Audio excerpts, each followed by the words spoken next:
l'Òscar està baixant pressions perquè és que està al camí que relliscàvem a tope.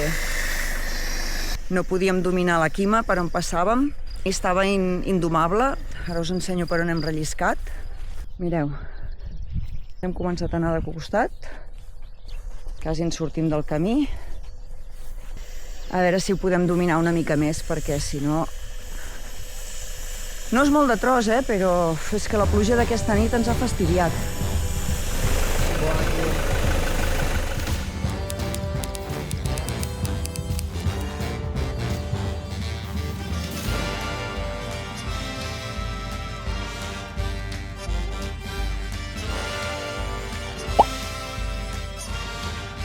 Doncs ja estem sortint de la ciutat de Manavgat, una ciutat que ens ha sorprès una vegada més. És que és super occidental, moderna.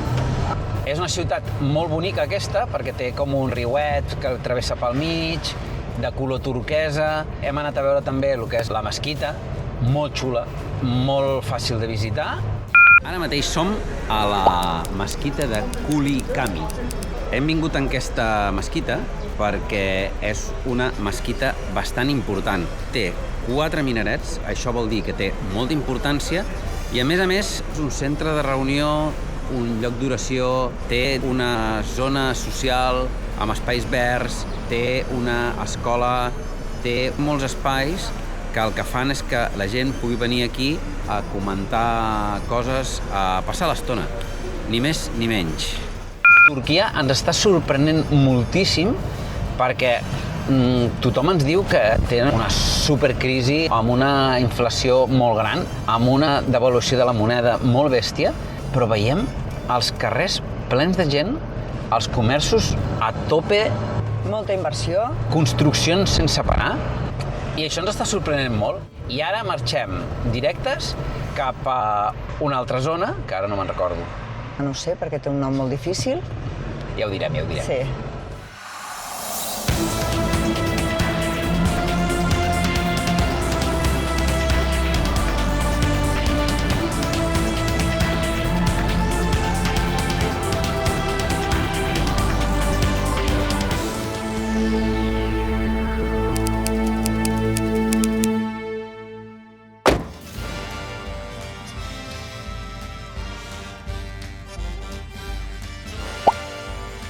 Hola, bon dia. Ahir vam arribar ja bastant tard aquí a la ciutat de Beyşehir, una ciutat més aviat petita, molt familiar, molt tranquil·la, més musulmana que la resta de la Turquia que havíem vist fins ara, i vam visitar una mesquita que és patrimoni de la humanitat, perquè va estar construïda, Entre el 1296 i el 1299. imagineu-vos, està tota construïda en fusta, és espectacular, al·lucinant, ens va agradar moltíssim. Ens vam quedar a dormir aquí mateix on estem ara, hi ha un petit pàrquing, això és un passeig marítim, i també el que us volíem ensenyar és que hem anat, Avui hem anat a una pastisseria a comprar unes cosetes dolces i salades. perquè veieu el que hi ha a les pastisseries. Vinga, primer que res, aquest panet porta formatge i està boníssim, ja ho hem provat. Una altra cosa que hem comprat, aquest és amb llet. Tots tenen les seves llagoretes de sèsam per sobre. N'hi ha normalment de sèsam o de rosella. I el més interessant és que ho fan tot ells. Aquí no hi ha productes industrials ni congelats. Aquí encara es fa a mà. Després hem comprat aquesta altra que és d'olives. I per acabar... Bueno, un de xocolata. Ostres, no, hem comprat molt. I després ella ens ha aconsellat aquesta mena de pita que porta formatge a l'interior. Doncs us hem explicat una miqueta el que és el tema dolç, perquè sí que us havíem ensenyat els kebabs i us havíem ensenyat alguna sopa, però no us havíem ensenyat el que és el dolç. Normalment no comprem així, ho hem comprat només per poder-ho mostrar. Ens ho menjarem igual, Ens ho menjarem tot. Però ho hem comprat perquè podeu veure més o menys les coses que aquí es compren. Tot això, quan ens ha costat?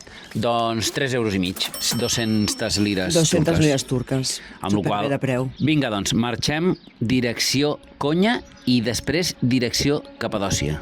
Fins ara.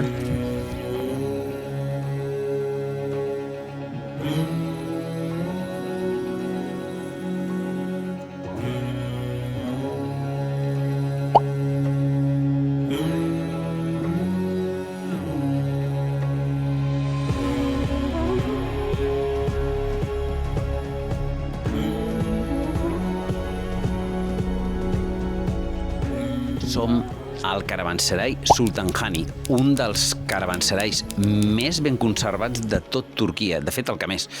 I què és un caravanserai? Doncs era un lloc on venien els mercaders quan portaven els camells i tota la mercaderia de la ruta de la seda, els tios havien de parar per algun lloc.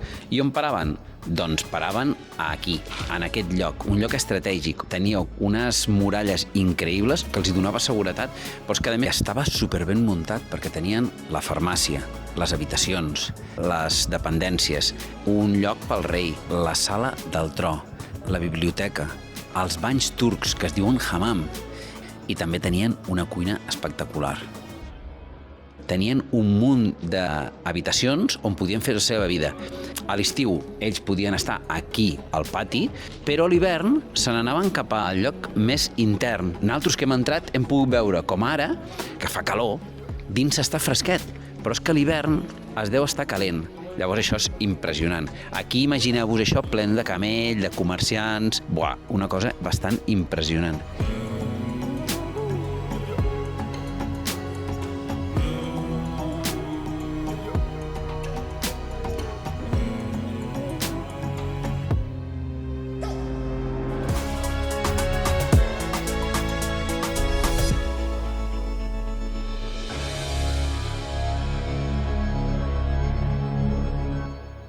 Després de veure aquell super caravanserai impressionant, de veritat, doncs vam trobar un lloc d'acampada aquí, en aquest paratge, abans d'entrar a Göreme.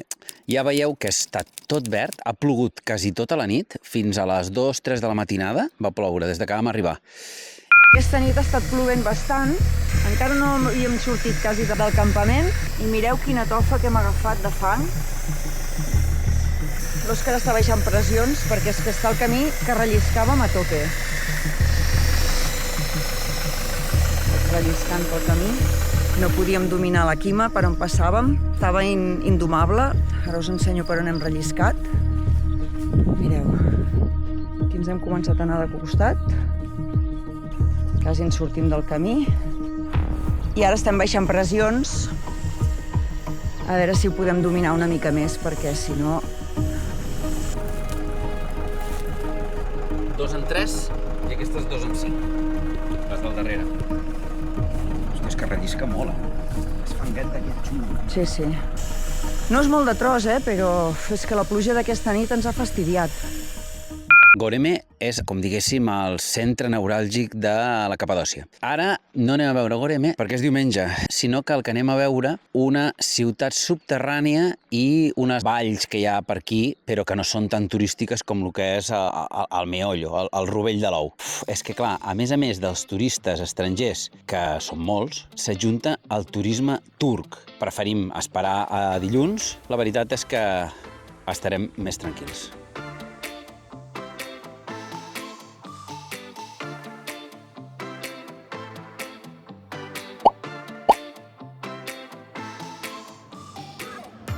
Doncs ja som a la vall d'Ihlara, un dels punts turístics més grans de tota Turquia, a causa del volcà Hasan, que tenim aquí nevat al costadet, que es veu que va fotre un pet com una gla, va anar escampant roques d'aquestes molt poroses, al llarg del temps va anar erosionant-se.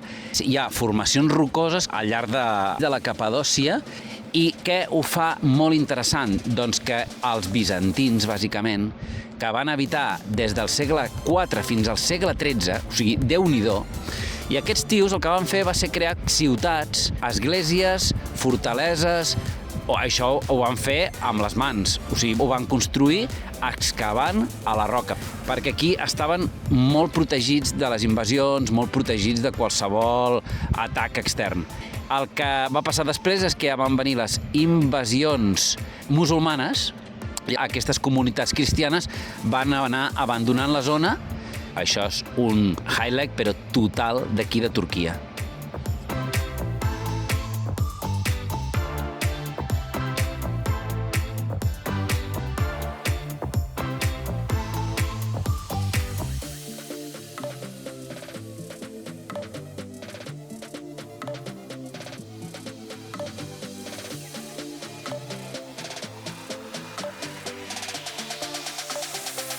Acabem d'entrar. Ja estem a la ciutat subterrània de Duyunculo. Derincuyo. Ja estem a la ciutat subterrània de Derincuyo. I això és una autèntica passada, és una obra mestra. Aquí, els que realment ho van construir van ser els bizantins. Els bizantins resulta que estaven molt perseguits perquè eren cristians. I aquesta era una terra molt hostil. No només per als cristians, sinó per tothom, perquè era una terra de conflicte constant, d'invasions de totes les bandes. Van construir aquesta superciutat que té 8 pisos i que té autonomia i autosuficiència per poder viure durant setmanes, mesos, sense haver de sortir a la superfície. Era una passada. Hi ha canalitzacions d'aigua, pous, hi ha espai per tothom, emmagatzematge de queviures i aire, molt important. Bueno, us ho anem assenyant una miqueta, a veure què tal.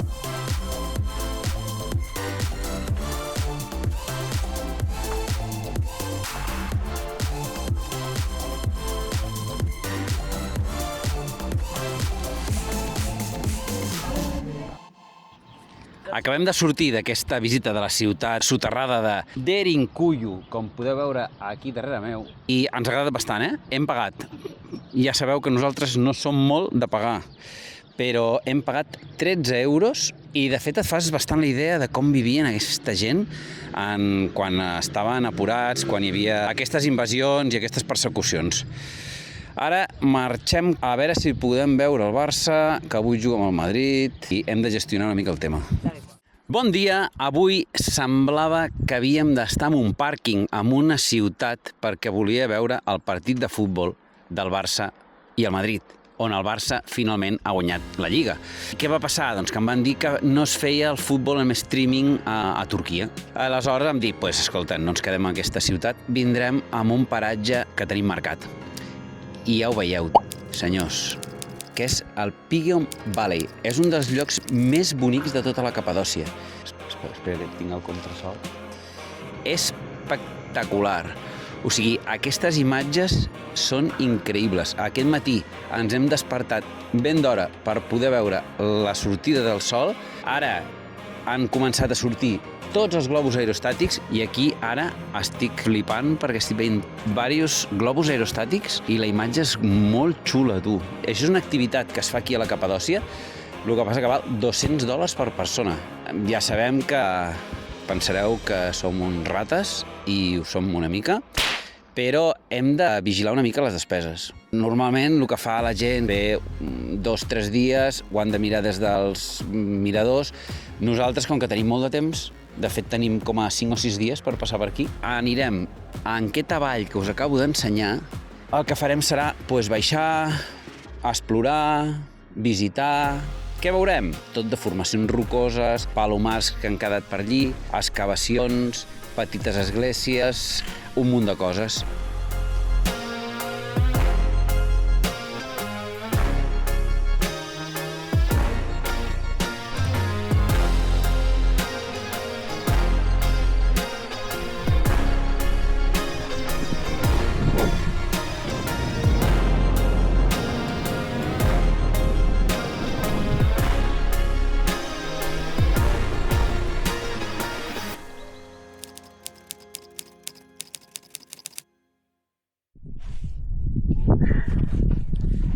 Com ho veus?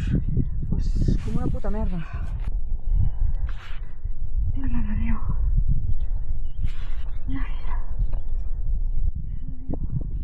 Si no ho veus, no ho facis.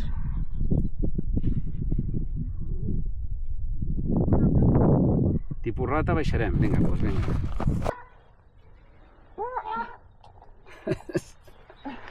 Hòstia. Vaya corps, xavals. Bueno, la Noé ja està baix. Hòstia. Pantalons, a veure... Déu-n'hi-do, Feia temps que no fèiem coses així tan atrevides.